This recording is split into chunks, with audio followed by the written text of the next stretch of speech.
Good morning, everybody. Paula Romanow here, and we're into the webinar series, Conducting Research, What This Means and How It Applies to Your Role. And this is the second session. The last one was 2 weeks ago, and this is session number 2, and we're going to be looking at project design. So going over today's session, we're going to just do a very quick recap of session number 1, which was looking at what is research. I'm going to very quickly look at the action research cycle, which is what we're going to basically be working with for the next 3 sessions, this session and the 2 to follow. We're going to look at how you go about finding the problem and asking the right questions about that problem, and then how you conduct a formal or more likely an informal literature review, and then finally take a little look at the beginnings of design. We'll cover the last part of it more in the next seminar.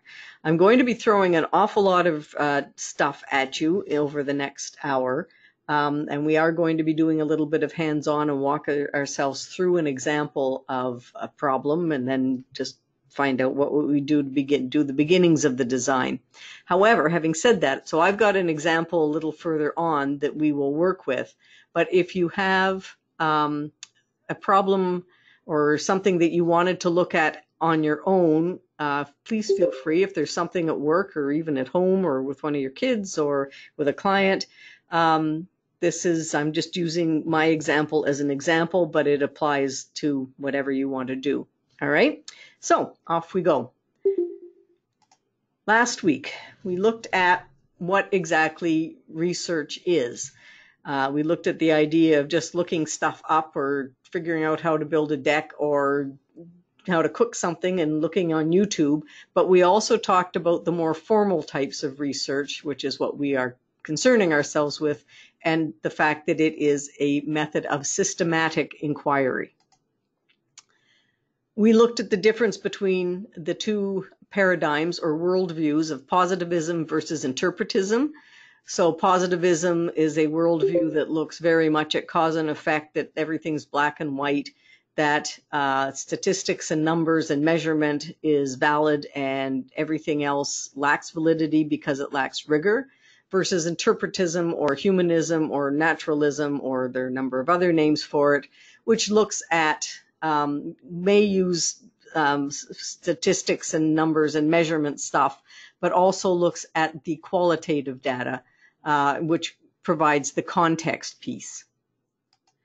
We looked at the difference between academic versus community-based research, and while there may not be any difference, there also may be, which is generally that community-based research falls in the concept of community-led, community-based practitioner-led research, which may be done with academics through an academic institution, or may be done within your group or your organization or your community, depending on what the problem or issue is that you're wanting to explore, or the topic that you want to explore. It's no less rigorous, it's just a little less formalized in some ways. We looked at the idea of quantitative versus qualitative methods. We tend to identify quantitative with positivism and qualitative with interpretism, so much so that when you say quantitative research, you get this idea that it's only that and nothing else matters, versus qualitative research, which is sort of the more talking to people and doing focus groups and the context piece, when in fact these are methods. They are not paradigms. They are things we use to find out what we need. And I talked about theory being a toolbox, and method being a toolbox, and that we will be exploring that a little bit further in this and the next session. Talked about the importance of rigor, ethics, and critical thinking when you're considering research. So rigor is how you're doing it. Are you doing it in a formalized, as in with form, way that is well done and not biased? We talked about ethics, which is informed consent, which again is trying to acknowledge your own biases and work with them, i.e. through them. And above all, critical thinking, which is never accept what's told to you without thinking about it to some extent. It may very well be absolutely right, but it may not be. And then we talked about the CEI a little bit and about our own focus on practitioner-based research, and that so everything we do is led by you guys, because you guys are the subject matter experts and we are here to support and facilitate. And we talked about the importance of self-reflective practice, which I'm assuming everybody does just naturally. That self-reflective practice is always examining how you do things to make sure it's the right way to do things, not the right, the correct way, the way that's most useful, that you've examined your own biases, that you and have done something with it, but it's ongoing self-reflective practice with the aim of always improving. And then finally, we looked at the action research cycle, and we're going to, which is the kind of, there are many different types of research, but this is the one that tends to be used most for, for community-based research or practitioner-based research, simply because most often, given the resources we have, we are not so much trying to build a body of theory, which is what much academic research is about, as we are trying to problem solve. So that's what we're trying to concentrate on. That doesn't mean it doesn't eventually, it may not lead to theoretical research or could be done with theoretical research, but that is not the main purpose for it. So that's kind of what we covered last week, or 2 weeks ago now. And now we're going to build on that with that background. So, how do you build a research project? You start with your problem. Now, there is one way to approach problem solving. I would not want to say that I have never actually done this, which is becoming aware there's a problem, wait a few seconds, and if problem persists, begin making high-pitched sounds and continue making those high-pitched sounds until problem is fixed. We all know, I suspect, people that maybe work out of that way of doing things. Question? No, just me. Oh, no. So Caitlin says she's one of them. Yes, I actually have 2 dogs that occasionally have been known to behave like that as well. But I really do think that for the purposes of what we're doing here, there really may be a better way. So let's look again at the action research cycle. And you'll notice it's a cycle because it can be done once, but it may well end up being done, you running through it a few times. So the first step is identify the problem. Then doing some background research, developing the action plan, implementing it, and then evaluating it. And then if it didn't work, then you just start the cycle all over again, but with a bit more information. Today, however, we're going to start with identifying the problem. And while that may sound like a funny thing to say, well, you know what the problem is, it's not necessarily that simple. You may know the area that the problem lies in, but you may not know specifically, be able to articulate it really clearly. Einstein himself said that if I had an hour to solve a problem and my life depended on it, I would use the first 55 minutes determining the proper questions to ask. And if somebody like Einstein felt that, it probably means that we should probably pay attention to that, because the questions are how you solve the problem. Obviously, you need to figure that out. So the first thing you need to do is to define your topic. You need to narrow it down, and that's the precision of the question. So, for instance, one of the projects that at the CEI we're looking at doing over the next little while with some of our Indigenous organizations as part of the Now proponents is looking at the idea of culturally evaluation. Or culturally appropriate evaluation. That's a massive topic. That's really, really a big topic. So what we need to do is, so culturally appropriate evaluation, what does that even mean? So the first thing you need to do is say, well, culturally appropriate for whom? In this case, it's for our First Nations. However, that First Nations aren't a homogenous group. They're not all the same, depending on what nation you're talking about. So in this case, it's specific to the Mi'kmaq Nation. So we're working with our Mi'kmaq organizations to look at the kind of Indigenous cultural culture, basically, to look at what kinds of evaluations are appropriate, which may very well not be about measurement and surveys and that kind of data. There may be other stuff. So that's what we need to do, is you need to narrow it down to something that you can manage. What is it you're trying to do? So what is it you really want to do with this problem? Do you want to discover a new way of doing something? So something's not working. You're trying to figure out, well, that didn't work. What else can we do? Are you trying to explore an existing phenomenon? So why is this the way it is? Why is it that, I'm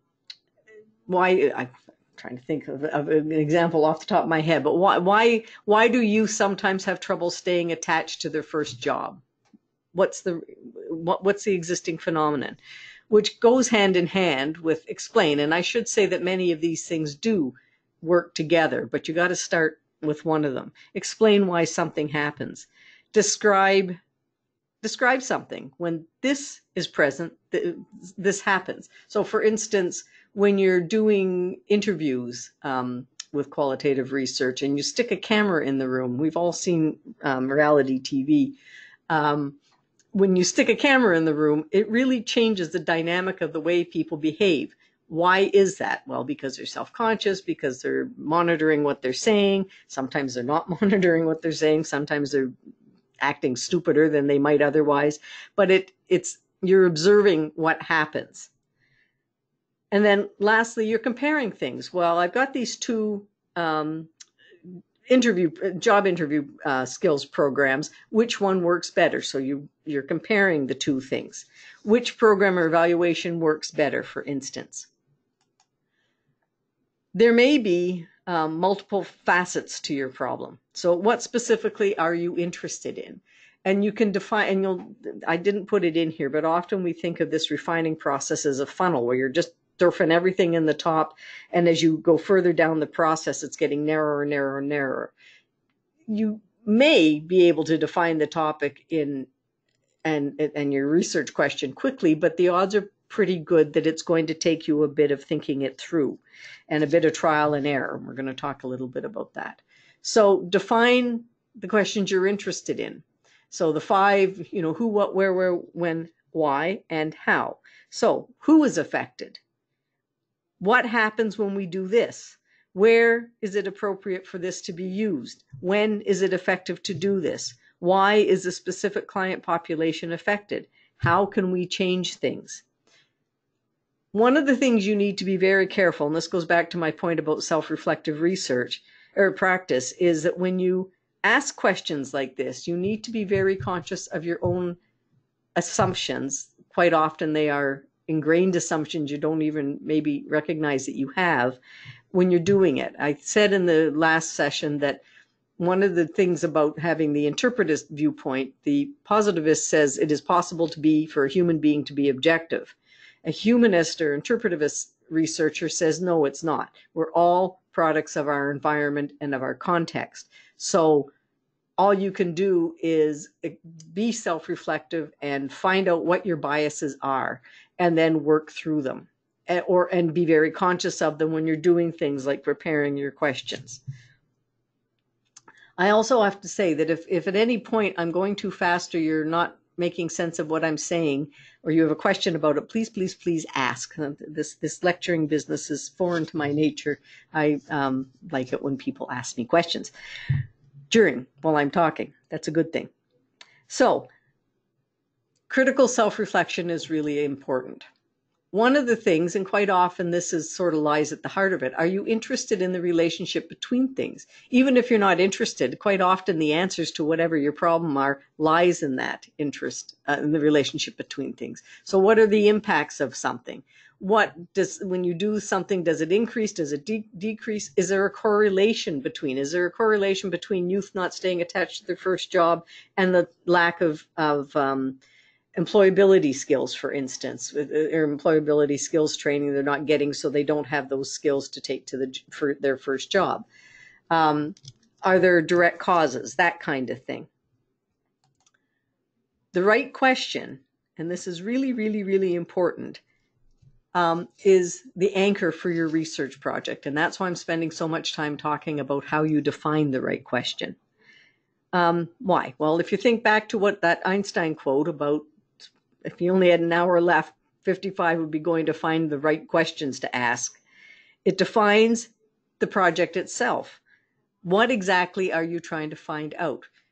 Culturally appropriate evaluation is a massive topic. We're trying to find out specifically what are the best ways of evaluating the Indigenous organizations who are now proponents to evaluate the programming. It's not the same as we would do it if it was done in a white organization or European-based organization, however you want to think it. There's a different aspect to that. The same can be said with New Canadians or African Nova Scotians, anybody who's not in the mainstream culture. So it defines it and narrows it down. It sets the boundaries of what exactly you want to do. There's all kinds of really interesting stuff out there about culturally appropriate evaluation. Really interesting stuff, but it's not necessarily relevant to the specific question that I'm asking. Doesn't mean you can't use it for future reference, but time is of the essence, so you need to set your boundaries. It also gives you direction, which follows on setting the boundaries. So the question you're asking is going to determine your method. It's going to determine your question. It's going to determine the people that you talk to. It's going to determine how you evaluate it. It's going to determine everything. And everything that you do in your design process is going to refer back to that question. That's really important. And then the last one is that practitioner-based and action research tends to be iterative, or it's an emergent process. It's not so much that you make it up as it goes along, but quite often it takes on a life of, sometimes you do that too, but it takes on a life of its own. And where you started out is not where you ended up. The question, once you get it, as you're going through and gathering your data, may start to shift. You may say, you know what, I didn't actually ask the right question. When I was doing my dissertation research, that's exactly what happened to me. I initially started out, this was almost 20 years ago, so the early days of online of the digital technologies in terms of social media. And what I wanted to explore was how things like chat rooms and email and that kind of stuff had an effect on rural community development organizations. Well, I hadn't gone down that road very far before I discovered that, in point of fact, things like chat rooms, and this was before Facebook and even really before, what was a precursor to Facebook? MySpace. Any of those things existed.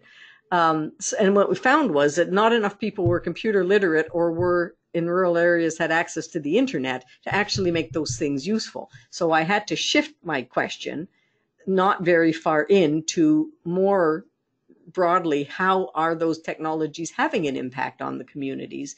Because it was starting to exclude people, especially the voice of the elders, who for the most part didn't do it, or whole communities because they didn't have access beyond dial-up. So it may, and in fact, I would go so far as to say it probably will change to some extent. So you need to think about when you're looking at the data, or when you're looking at the literature, you always have to be asking yourself, what does this have to do with my topic? If it has nothing to do with your topic, but it's kind of interesting, well, you can put it aside, and that's why we build literature review databases, which the CEI has, which may or may not be up online, but will be very shortly, a very extensive one on underrepresented populations.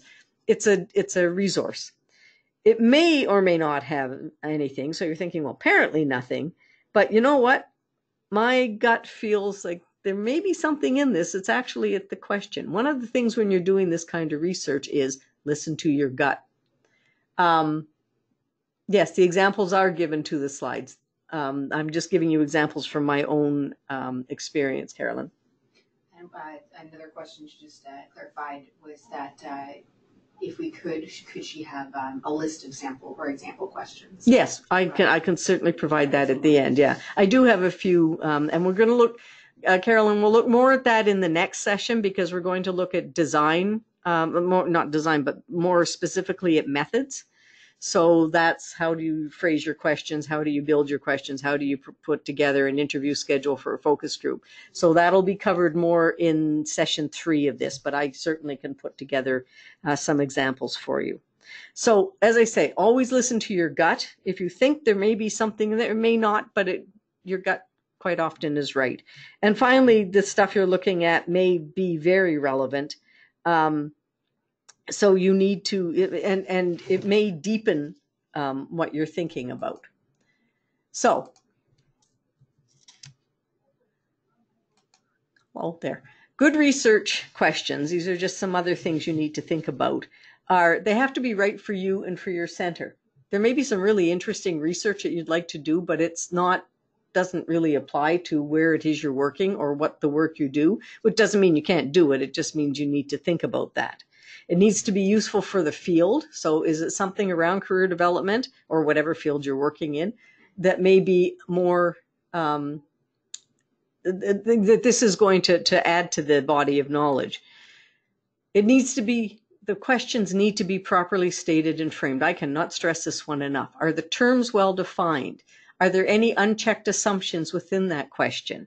You need to be very, very precise with your language, and you need to run it past people, a number of people, if at all possible, like you do beta tests for surveys and that kind of thing, to make sure that things that you didn't see, they're going, it didn't work. When I did the research question for my dissertation, of course, you run it past your supervisor, but I ran it through some of my classmates and a couple other faculty members to see is there anything I'm missing here? Maybe there may not be, but you need to make sure. If you don't, this is exactly what could happen. Unintended consequences. So Buddy's called to check to see if the hotel was pet friendly, and he brought his pet. And of course, it's a skunk, and she's not too fussed about that because he didn't provide the information and ask the right question, but she didn't ask for clarifying information. The last part of it is, of course, and I would like to think this goes without saying, the question needs to be ethical. And I talked last time about some of the what in today's world we would consider to be highly unethical research that was the psychological research done in the 1950s and 1960s and even into the 70s, where people weren't given informed consent and basically were unknowingly introduced themselves to what essentially became torture. And today we would just be aghast that that kind of research would be done. So it needs to be ethical, and that's kind of much common sense. But the way to make sure it is that we always have to have informed consent. And I'll again talk about that a bit more next session.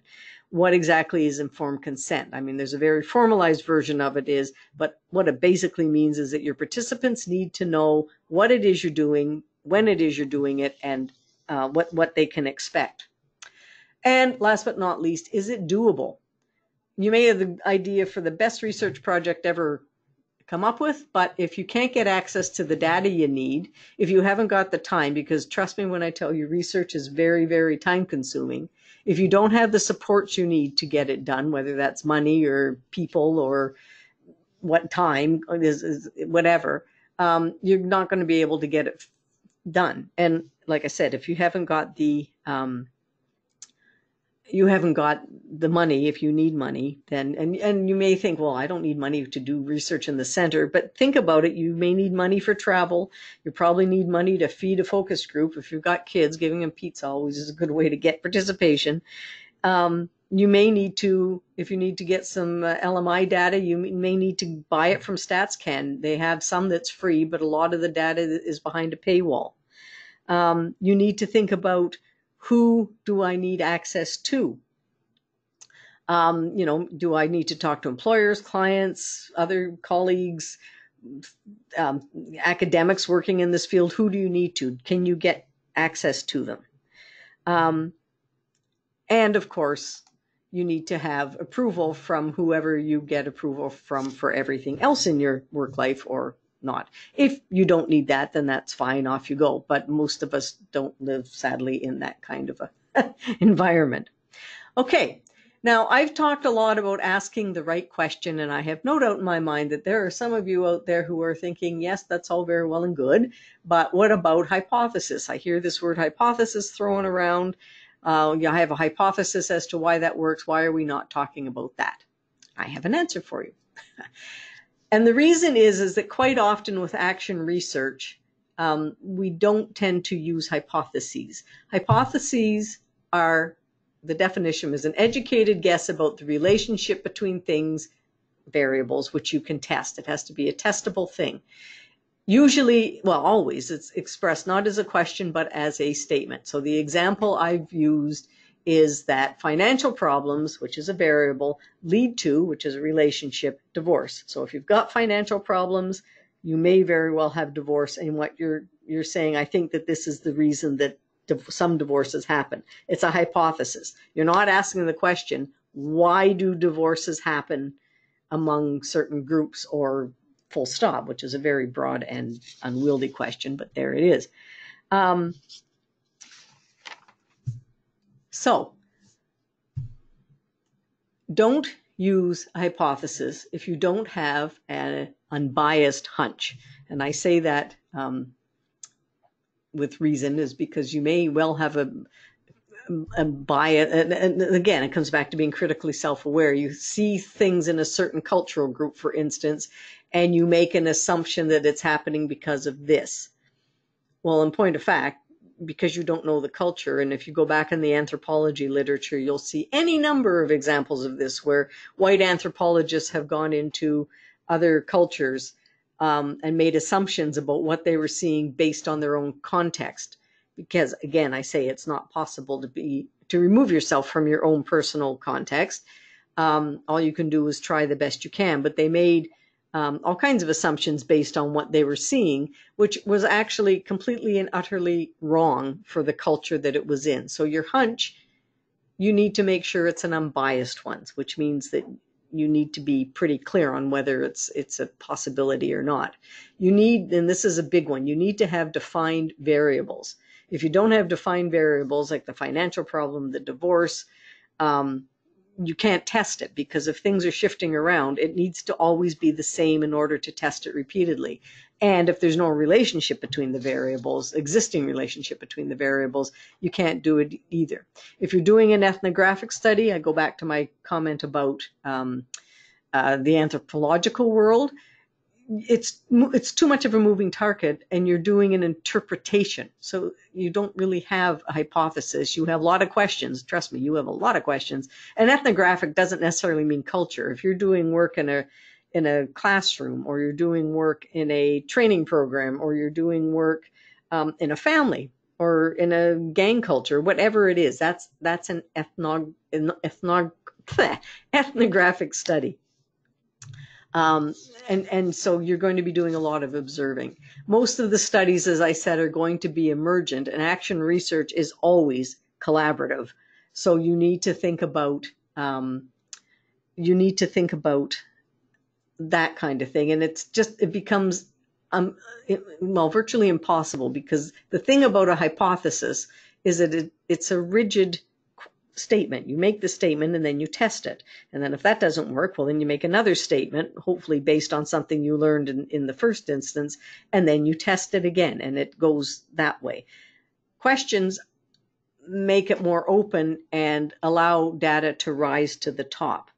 And one of the other things about doing ethnographies is that you need to think about just what I said. You want the first voice of the people that are part of that culture, whatever that culture is, whether it's a classroom or an actual culture or an institution or a workplace, whatever. You want to hear the voice of those people. And if you don't, of those people, the first voice of the people that actually are members of that culture. And doing it using hypotheses limits you quite stringently. Yes. Jordan McDonald would like to know, is a hypothesis needed when doing exploratory research, or more of a general research question with specific objectives? Thanks, Jordan. It's not ever, and the hypothesis is never needed. you can always ask questions, because hypotheses usually are a response to a question you have. Why does this happen? Well, I think it happens because, let's take your youth mentorship program. I think youth mentorship programs work in larger organizations because they can put the resources in it. That's a hypothesis. You can test it, but you can also approach it from, so then your variables are the youth mentorship program, the youth involved, the mentors, the program policy, and the funding or supports that go into that program. Jordan's working on some research around the implementation of youth mentorship programs in the province, just for those of you that don't know that. So in the instance of doing that, you can ask it as a research. There's your variables. You can test it, but it's really limiting. Whereas if you, this is my opinion because I am very much a interpretivist, question asking, emergent kind of researcher. So my own biases are showing a little bit here. But that's not to say I haven't also used hypotheses, because again, method is a toolbox. You take what you need out of it to do the work, to answer the questions you have, or to find out the information you need. And whatever that is. So you're not limiting yourself. You've got the whole array in front of you, and you pick what you need to do to find the answers to what you're looking for. A general research question with specific objectives quite often is a hypothesis, even though it's framed in the form of a question. I say that because when you start sticking objectives in it, even though you're narrowing it down, you're saying, this is what I'm looking to find. And as soon as you put that in, then you're kind of leaning into hypothesis ground. It would make more sense to leave it as an open question, as in, why is it that youth mentorship programs work in larger organizations, but not so well in small or medium enterprises? That way, if you do it that way, then you can design something that's going to cover off more than just those few variables. You can still have the hunch. And when we go to my example, we're going to actually look at some of the things that are kind of hunchy, but they can be framed as a question, but they can also be framed as a hypothesis. If you frame it as a hypothesis, you kind of lock yourself into exploring specifically those things. If you frame it as a question, you're leaving yourself more open to the emergent information that may come. Okay, good. I know I weebled on about that, but that's sort of the difference between it. Both are useful. It just, again, and it comes down to resources. Quite often, a hypothesis is good if you've got very limited resources and you haven't got much time. But if you've got a little more time and you really don't have a very valid hunch, then you're better off asking the question. So if there are any other questions, like I said, I kind of zipped through all this stuff, but I want to go into an example right now. And as I said, if you have some stuff at work that you're really wanting to take a look at, then you can substitute or sort of work along what we're going to, as we're working our way through this, with that. So here's what I have selected. Now, keeping in mind, I am not a frontline CDP, so if I get any of the details in this wrong, please forgive me and feel free to correct me and say that would never happen. That's fair. So here's the situation. So you're working in a center, and you've noticed that while all your job search workshops are well attended, only 30% of the individuals who go through the entire suite of pre-employment workshops, so resume writing, interview skills, employability skills, and portfolio development, that makes up the suite, only 37% of them find employment within 3 months of them finishing all the workshops. The participants' evaluations indicate that they like the workshop and find the information useful, but somehow the information they're getting that they're saying they're finding useful is not translating into them becoming successfully attached within the 3 months. And you're thinking to yourself, well, we've got all these great programs out here, and honest to God, why is this not working? What is it? Are we just spinning our wheels? Are we wasting our time? Is there something else we should be doing? Why is this not working? So my question to you is, what would you identify as the central problem in this situation? So I'd like you to think about that for a second and to write down what you're thinking in the chat box. And this is where I should be playing the Jeopardy theme.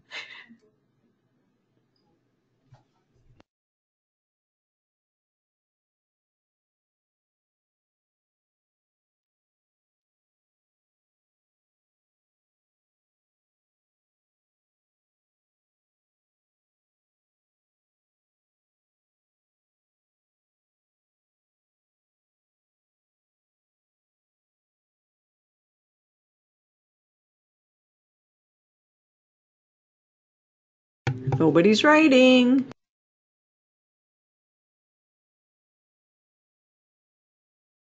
Thanks, Mary. So Mary says, what is missing? Yeah, we're thinking. I bet you are. Can I flip back to the previous slide? Sure. There. Okay, so there's the situation. So what do you think in all that is the actual core of the problem?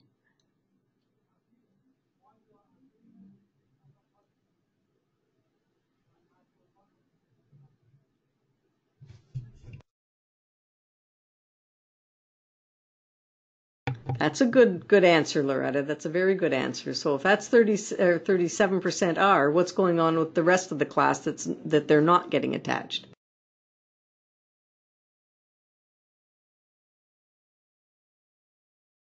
Yeah, the transfer of learning is a very complicated thing. So maybe the problem lies in the workshop. Yeah, Lynn, that's good. It may not actually be addressing the realities of the local context. So maybe these are sort of generalized off-the-shelf types of programs, but they're not specific to the context you're working in. Information isn't relevant to them. These are all good answers, and you're absolutely on the right track. So, yeah, and that happens all too often. Again, it's the not seeing the connection. So what I've identified as a central problem, which kind of goes back to what Loretta had said, is why are only 37% of job search skills suite participants able to successfully find employment upon completion? The core of the question, there's all kinds of potential reasons, but the core question is that, and that's what everything you're doing leads back to. So does that make sense to people? So you're looking at a lot of different symptoms of it, but whether or not you're actually looking at the core question that you're going to then begin to remember, everything you do starts referring back to this question. So when we're talking about program design, everything is going to be geared towards finding out why only 37% are actually getting attached. Now, these are some of the other things, and we saw some of that as people were answering that. Workshop content. Maybe some of the problems lay in the workshop content. Maybe some of the problem actually lies in the way you're evaluating the workshop. We all know that when you do a workshop evaluation, unless you either get people that everything was sweetness and light and wonderfulness, or you get the one or two that are going to just not be happy at all. Workshop evaluations can be useful, but they're generally people don't like saying negative things about people unless they're very unhappy. So while they're absolutely essential and you need to continue to evaluate them, you need to think about how you're doing it. And just as somebody said, maybe this isn't whatever you're covering doesn't actually fit what the employers in your area need. Maybe there's other skills gaps. Maybe they're great at doing the pre-search or the search suite, but they actually lack training in whatever area it is that they're looking at. So maybe there's something else going on. Maybe there's barriers that they have that they're not disclosing to you, or that maybe they don't know. I cannot tell you the number of courses I have taught in universities where somebody has an undiagnosed learning disability. And after a number of years, you kind of get to the point where you're going, you know what, I have a sneaking suspicion this person might have a touch of dyslexia. And then you talk to them and send them off to the proper things to get tested or whatever, if that's appropriate. So it may well be that there's more going on than meets the eyes. It has nothing to do with the suite whatsoever. The other one is the lack of learning transfer, which kind of goes back to, it may go back to content, but more than likely goes back to workshop. However, these are not the core problem. These are symptoms of that problem. And if you think about our hypothesis comment, if you had time, or you had a very strong suspicion it was one of these, there's no reason why you couldn't you take one of them as a hypothesis and test it that way. That would work as well. So like I said, they're not the core problem. They're not this. Why are these 37% not? One of the things which will make you crazy, and it's something that comes if you're any of you have any background in journalism, is you need to be able to tell somebody what your research is about in one sentence, your thesis sentence. It's not easy to do. When I was doing my dissertation, it took me 3 years to write the stupid thing for a variety of reasons. And it wasn't really till I was on about my third draft that if somebody said, what's your thesis about, that I could actually say, I am exploring the impact of the new information and communication technologies on rural community development organizations in Nova Scotia. That was what it was about, but it took me a long time to get there. So I'm making this sound like it's a very linear process, and it technically is, but a lot of things may be going on at the same time, and you may be going forward and then you're going backward. It comes down to that emergent and iterative concept that you may be going down a road, like, so you take a look at it and you go to yourself, you know what, it may have been the workshop content, but gee, I just realized that most of the workshop content I have has nothing to do with the employers. But you need to figure that out. And so you have to go back and sort of set up a whole new little design to test that stuff. So it's there. So your question is going to dictate your method. I said that earlier. It's going to tell you where you're going to go to look to find the answers to your question. So let's give this a try. We'll try again. So if that's our question, that only 37% of job search skills workshop suite participants, that's a long thing to say, why are they able to successfully find employment upon completion? Why are only 37% able to find successful employment? What do you think you might need to do to find the answers? Now, I grant you that we haven't talked about this, but just from your own sort of informal types of research with clients or with classrooms or whatever, what are some of the things you think might do? And I'll just go back to that slide. So if you're thinking these might be some of the reasons that we talked about, just take a minute, just like before, and jot down a couple things. So when I say that, I'm thinking, do we need to do a survey? Do we need to do a focus group? What are we thinking?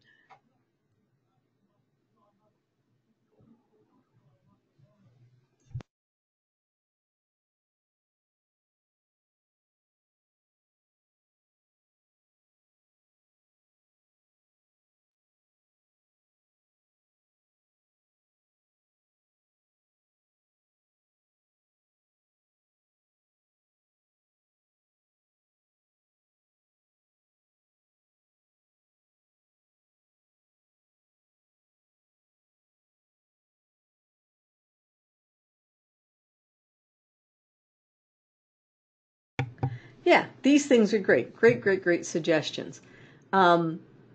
So tracking, continuing the evaluation. So if these two groups are different, this is that compare thing, what is it that this 37 is doing that's different from the other 63? Again, Carolyn said the same thing. And find out who they are, their needs. So basically that case management piece, maybe when they've been introduced, you might have done the initial intake and sort of figured out what it is they need.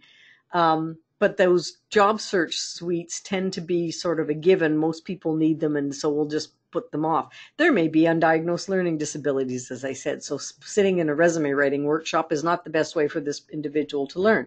All kinds of things. Yeah, talk to the employers. This is good. And this is sort of the things I came back. So if it was the workshop content, maybe, just maybe, it's helpful to say to your colleagues, you know what, I've been delivering this resume workshop for the last 3 years. It's getting a bit tired. What do you think? Do you have something? You can take a look at it and see if there's something that you might change in it. There's new ways of doing things all the time. Yes, that's good, Jordan, that too. Critical self-reflection. That's probably the place you need to start. Is what is there something I'm not doing that might help this? Which is again going to emerge as you work your way through this. Maybe it's the evaluation method. Well, instead of giving them a post survey, how about holding a little focus group, 5 minutes at the end of the day, just so what worked, what didn't work. I started doing that with my own classes and found out it was really, really useful because A, you're getting good feedback, and B, they're making suggestions that you can take them to how to improve it right then and there, because that's part of what you end up asking. So the number of you said about actually finding out what is it that the employers need. So maybe a survey, maybe you just need to make some phone calls. If you're an EES, that's an employment engagement specialist, then that's a little easier to do maybe, or job developer, maybe putting together as part of your research some focus groups from local employers if you have some that are willing, that are interested in doing that kind of thing. Maybe there's other skills gaps. We'll go back over the case file, look at the employer, the job calls that they're applying for. Maybe the reason they're not attached is that they're not applying for jobs that they're able to do. Their aspirational jobs they'd like to do, but not that they're willing, that they would like to do, but not necessarily that they're have the skills to do. I'd never tell somebody you can't do that, but I might say you need to do this training or that training or whatever before you can do that. It might be, Lisa, but usually you'll find that, well, actually, if I was going to go what Lisa suggested is that the evaluation might be a week or two following the workshop. People tend to have forgotten to do it. Sometimes it's quite often useful to do it at the time, and then do it a couple weeks out. Right now, we're doing an evaluation for the Youth Employability Skills Pilot Project, which the Department of Education is doing. And that's exactly what we're doing. So following their initial training, we're doing the workshop right then, and they're using FutureWorks CSAT tools, so they're checking in every once in a while. So we're following that through. So giving them a chance to practice the skills, to do their job search, to update their resume, to get it out there. If you did it right at the beginning and sort of halfway through, and then again at a staged evaluation is also very effective. That's absolutely right. Maybe there are undisclosed client barriers. If you've been doing facilitation for a long time or long enough, you start to get sort of an instinct for when things are, and it's quite possible that the clients themselves don't know about it. If you were teaching in a school classroom, you might notice that some children come to school without having had breakfast, and that's affecting because they come from a lower socioeconomic background. There's not food in the house, or the parents are working overnight, or, there's any number of reasons. So you need to sort of, and this is where the qualitative piece comes in, you need to look at the bigger picture around the client. So that might be part of it. Lack of transfer, which gets back to Lisa's thing, doing a pre-test and a post-test. And there may be other things that you can look at. So once you've refined your question down to a point and that you're looking at it, you're thinking, okay, I think it might be all these things, and these things are all things. Good time for me to just do a bit of digging and see what else other people have found out with that. Typically, that's done through a literature review, but it can be done in any number of ways. It can be done just talking to colleagues. Maybe you're going to the NSCDA conference or one of your regional get-togethers, and you're just talking to your colleagues and saying, this is what's happening. I don't understand what's going on. Have you got any ideas? That's also background research. But I'm going to specifically talk about lit reviews simply because, or you go on and you Google something, or you look at, like I said, YouTubes or all kinds of stuff you can look at.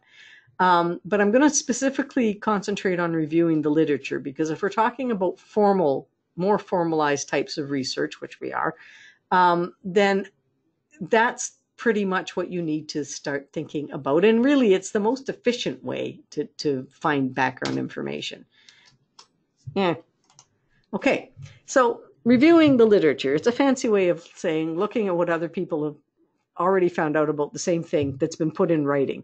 Why reinvent the wheel? If somebody had exactly the same or had a similar problem, I'm not going to say that. One of the things about humanist research and qualitative research is that things are not, remember I said this last time, you can't generalize. You can't say if things happened with this group, the exact same, this goes back to that hypothesis thing. You cannot test it because the variables when you've got humans in the equation are always going to be different. If it's two workshop rooms in the same organization, the people that are sitting in one are going to make it different from the people sitting in the other because they come from different, they may come from similar backgrounds, but nobody has exactly the same life context. So, but there may be some hints out there for ways that you can start approaching answering this problem. If you have access to an academic database, and my students that are listening know I tell them this all the time, that I still start with Google. Honest to God, academic databases are very useful because they give you access to the academic and gray literature, depending on what database you're using, and you can get at them through university libraries as a general rule. And what it means is that for the most part, if you have access through a university library, and if you have something that you find when you're doing your search and you really want to take a read of it, please, please, please send it to me and I will see if I can track it down and send it back to you. And the reason for that is because you don't have subscriptions to the academic journals or even a lot of the gray literature. There's a lot of open source, so it's free for everybody, but there's a lot that isn't still, sadly, that's behind paywalls. And we have access to that because the universities pay they pay their subscriptions to the various journals. So start with Google. Put in good keywords. So if we're talking about this, for instance, one of the database that we are building for labor attachment and underrepresented populations, the ones for the Now program, Eric has been doing this forever, and Kat too. And they're two of my students, and they're saying, so starts with labor attachment and underrepresented populations, and then labor attachment in each one of the 6 underrepresented populations that we're dealing with. And then see where that gets you. And if it doesn't get you anything, then you need to start being creative. Maybe nobody has ever written about the concept of define. Gray literature are things like, so there's 3 kinds as I've got listed there. There's practitioner literature, which are things like the NSCDA newsletter or the SERIC. SERIC sends out they have that, I think it's weekly or monthly or bi-weekly news blast that links to the articles from it. It's practitioner based, what is called, and I think is called rudely, and I don't like the term, but you'll often hear it called the lay literature, the literature by practitioners, people practicing in the field. You'll find it in magazines that are directed at your profession. The gray literature are things like government reports, are sort of one step up from practitioner, but aren't strictly academic. The best example of that is government reports. A lot of the stuff that StatsCan will put out, that's gray literature. Things that the department has put out is gray literature. The transformation documents, for instance, that's examples of gray literature.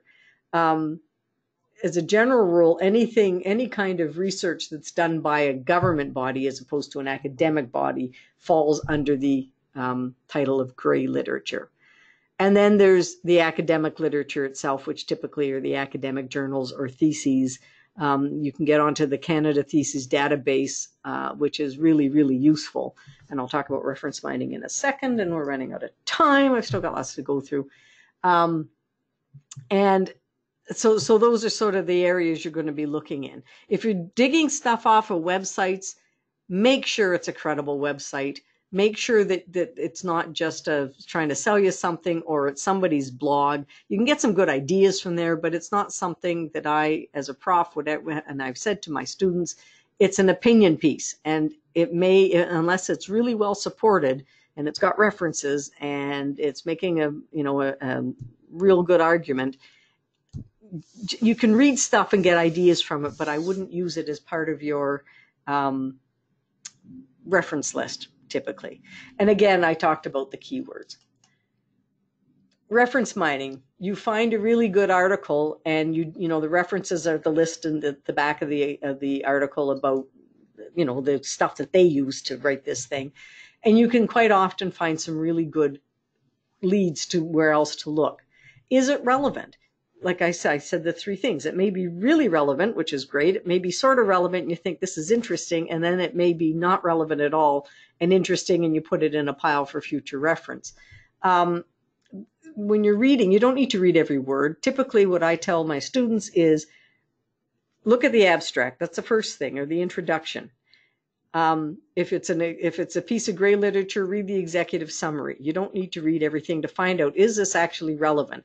Then read the introduction, then read the conclusion, and then skim the rest of it, unless it's really specific to what it is you're trying to find out, and then read it in depth. That's my suggestion for doing this. When I wrote my thesis, there was over 1,000 references in it, and trust me when I tell you I did not read every single word of that 1,000. But you have to read it well enough to know if it's going to be useful, and if it's really useful, then you want to read the whole thing. Read really critically. Who's the author? Where do they come from? Is there a bias there? What approach did they take? Is there expressed biases in what you're reading? But more importantly, are there unexpressed biases? And you'll see this in a lot of the cultural stuff. Organizations that go in to tell how a specific culture or an organization how to do things, instead of asking them, let's collaborate on this, or what do you think you need to do, or whatever. What's the central point of their argument? What's the evidence they used to back it up? What context were they taking it in? Is it something that's similar to yours? Is it something that's different, but there still might be stuff? What was put in and what was left out? All of this is stuff. So I've got lots of stuff about reading critically, and there's lots online, but it's really important when you read literature, and especially literature that is used to create policy, then you really need to think about this. Use the literature to inform your design. Don't reinvent the wheel, use the wheel. Sometimes you just can't find anything on whatever it is you're trying to find. Well, that indicates that there hasn't been very much research done on that, and that's the kind of thing that you really need to say, go, there's a good research project. We'll actually be helping the field a lot. And literature will help you refine your question, especially the gaps in the literature will often help you refine your question down even further. Now, I'm going to start to develop the action plan piece today, but I'm going to do the bulk of it in the next session in 2 weeks. So, using the ideas that we talked about for the problem, what you found in your background research, and remembering to consider as you're designing your project, how much time have you got to do it? If your boss says, I need you to figure this sweet thing out in the next month, well, you haven't got much time. If they say, well, you know what, we're just in the process, take 6 months and really do a thorough evaluation, and a slight longitudinal study just means a study that's done over time. So like whoever it was, Lisa, about doing it over 3 months. Do take the time to do it, then great. Think about the resources you have. Have you got colleagues that can help you do it? Is there money to hire somebody, a research assistant, to help you do it? Have you got money to pay for focus groups or travel or all that kind of stuff? Do you have access to the populations? This goes back to that confidentiality piece, because sometimes, depending on what it is you're researching, you may really, really, really want to do research with First Nations individuals, but unless you're First Nations yourself, you need to ask permission and get ethics. And it can be very, very tricky, or with the African Nova Scotian population. You need to have access to the people or to the data. If you can't get hold of people's case files, and you need to, well, then you're not going to be able to use that as part of your design. So quite often there are things that you need to know, but you have no way of finding it, and you need to design around that and find other ways to maybe get that information. I'll talk about all that next week. And then lastly is the remembering your ethics piece. Is what we're doing, is it ethical? And we need to talk about, we'll do that next week again, about the informed consent piece. You need a form that basically is a contract between you and the participants that says, this is what we're looking for, this is why we're doing this research, this is the kind of stuff we're going to be doing that you'll be participating in, and most important, that your participation is voluntary and you can withdraw at any time, And if you do not want your data used, then we will destroy it. Those are the things that need to, and also the risk, whether it's high risk, low risk, and what things have been put in place to mitigate that risk. Maybe you're asking things about PTSD. Okay, Nicole, thank you. I'm just wrapping up now anyway. So you need to think about that, and we'll talk more about that next time. Develop the action plan. You don't know what the reason is. We're asking questions. Maybe it was around the evaluation method. Well, you're going to try a different way. So that's how you're creating your design. The content, well, set up some focus groups. Talk to the participants, talk to the employers, talk to your colleagues, sort of come at it from a number of different ways to see how you can change that. Be systematic. Look at your list of suspected reason. Pick one or two to explore. This goes back to my hypothesis thing. But if you really are totally confused as to what might be the problem, then go and then just take anything and everything. That's why you're asking the question. It leaves you open to explore from a variety of places. Create a timeline. This is really important. I am not the most organized person in the world, as those who work with me will attest, but it really is helpful to know what your milestones are going to be and when you're going to. It doesn't mean you're stuck with it, but it gives you a sense of organization and ability. It takes time to do focus groups and travel around the province. So you need to plan accordingly, et cetera, et cetera. And if you saw a good idea in the literature, use it. You don't need to reinvent the wheel. And like I said, you need to develop the informed consent form before you go forward. If you're doing this formally, you might have to do an ethics review, but I'm going to work on the assumption that we're not going down that road. Haha. So you have the beginning of a plan. How are you going to find out what you need to know? So you sort of get that set up, and that's what we're going to find out in 2 weeks on the 8th. We're going to look at data gathering and analysis, how you collect your data, what data you need to look at, and how you analyze it. So we're kind of over time, but I'm quite happy if people still want to take a couple minutes and ask me any questions. Carry on.